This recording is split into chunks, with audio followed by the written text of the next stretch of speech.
স্মারকলিপি প্রদানের মধ্য দিয়ে জেলা প্রশাসকের মাধ্যমে অন্তর্বর্তী সরকার প্রধান উপদেষ্টা ডক্টর মোহাম্মদ ইউনূস স্যারকে এতটুকু বিনয়ের সহিত বলতে চাই, আপনি এই রক্তের মাধ্যমে বৈষম্যহীন বাংলাদেশ গড়ার একটা সিদ্ধান্ত গ্রহণ করেছেন।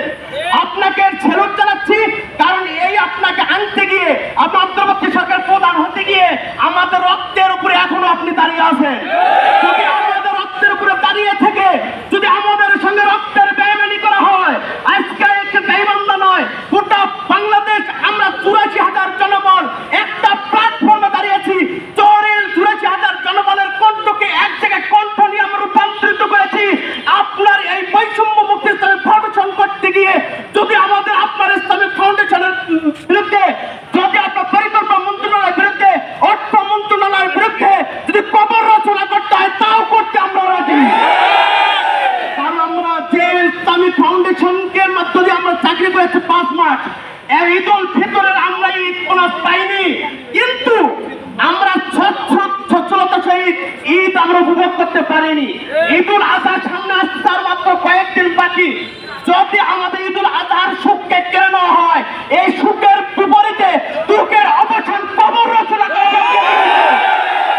সম্মানিত উপস্থিতি, আরো এখন ব্যক্তিগত বলতে চাই, আপনি বলেছেন সংস্কারের ভিত্তিতে অন্তর্বর্তী সরকার একটা বৈষম্যহীন বাংলাদেশ গড়ার প্রত্যয় সিদ্ধান্ত গ্রহণ করেছেন। আমরা ইতিমধ্যে জানতে পেরেছি ফ্যাসিস্ট সরকার গণতন্ত্রের যিনি রূপকার আগে বলা হয়েছিল তাকে ফ্যাসিস্ট বলে আমরা বিতাড়িত করেছি। তাদেরকে আমরা নিষিদ্ধ ঘোষণা করে তাদের কার্যক্রমকে, কিন্তু তাদের কার্যক্রমকে নিষিদ্ধ করলেই চলবে না, তাদের শাসন আমলের সময় কালো আইনগুলো বাতিল করতে হবে। তাদের কালো আইন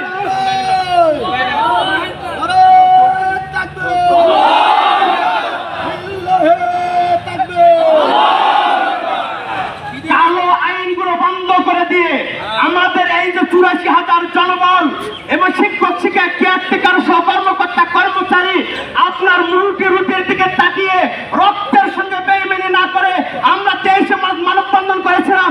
ধর্ম উপদেষ্টা আপনার সঙ্গে ফোনে কথা বলেছিল, আউটশুটিং বাতিল করেছেন, তারপরও কেন আজকে ১.৫ মাসের মাথায় আবারও রাজপথে আসতে হলো? এই জবাব আপনাকে দিতে হবে, আমরা জবাব নিয়ে ছাড়বো। আজকে মানববন্ধনের মধ্য দিয়ে আপনাকে পরিষ্কার কণ্ঠে বলতে চাই, আগামী কোন সময় নয়, ৪৮ ঘন্টার আলটিমেটাম দিচ্ছি।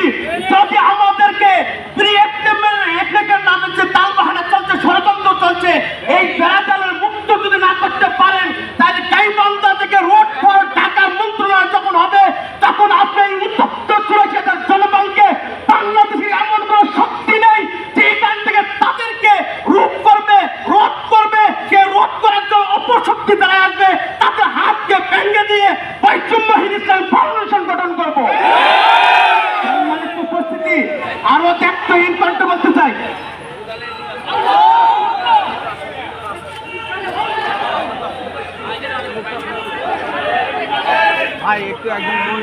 একটা প্ল্যাটফর্মে আসতে গিয়ে যদি আমাদেরকে যত প্রকার ষড়যন্ত্র করা হোক, যত প্রকার কুণ্ঠাসা হোক, সকল প্রকার কুণ্ঠাসা ষড়যন্ত্রকে বিতাড়িত করে আমরা দাবি আদায়ের জন্য আজকে এই মানববন্ধন থেকে রাজপথে যদি যাওয়া লাগে, রাজপথের মধ্য দিয়ে আমাদের দাবি সুনিশ্চিত করবে ইনশাআল্লাহ। কারণ আমাদের দাবি শুধু ৬,০০০ টাকা বেতন ঘোষণা করেছে পরিকল্পনা মন্ত্রণালয়, কিন্তু আজকে মানববন্ধন থেকে এত স্পষ্ট করতে চাই, বর্তমান দ্রব্যমূল্যের সাথে ৬,০০০ টাকা মানায় না। এটা শিক্ষকদের সঙ্গে শুধু প্রতারণা, বৈষম্য, আর কিছুই নয়।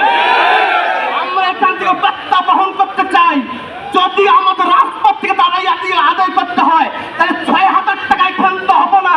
যেটা প্রকল্প দপ্তরের মাধ্যমে স্পষ্ট কমসে কম ১৪,০০০ টাকা বেতন শিক্ষকদেরকে দিতে হবে।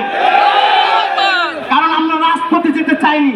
২৩শে মার্চ আমরা মানববন্ধনে স্পষ্ট করেছিলাম, রাজপথে আসতে হয়েছে, কিন্তু আশা করি আগামী রাজপথ রোড টু মার্চ ঢাকা, এটা আমরা কর্মসূচি দিতে চাই না। যদি কর্মসূচি দিতে চান, তাহলে যদি বাধ্য করেন, তাহলে স্পষ্ট এটাও বার্তা বহন করে আপনাদের মাধ্যমে, সেটা যদি আমরা রাজপথে শিক্ষকরা যদি আসি, বাংলাদেশে পরিকল্পনা মন্ত্রণালয়ের নামে, অর্থ মন্ত্রণালয়ের নামে যে অপশক্তি শিক্ষকদের বিরোধিতা করতেছে তাদেরকে পদত্যাগ নয়, তাদেরকে বাংলাদেশের ভূখণ্ড থেকে চিহ্নিত গুনাহগার হিসেবে ঘোষণা করব। সম্মানিত উপস্থিতি, আশা করি আমার বক্তব্য এখানে শেষ করছি। আসসালামু আলাইকুম ওয়া রাহমাতুল্লাহ।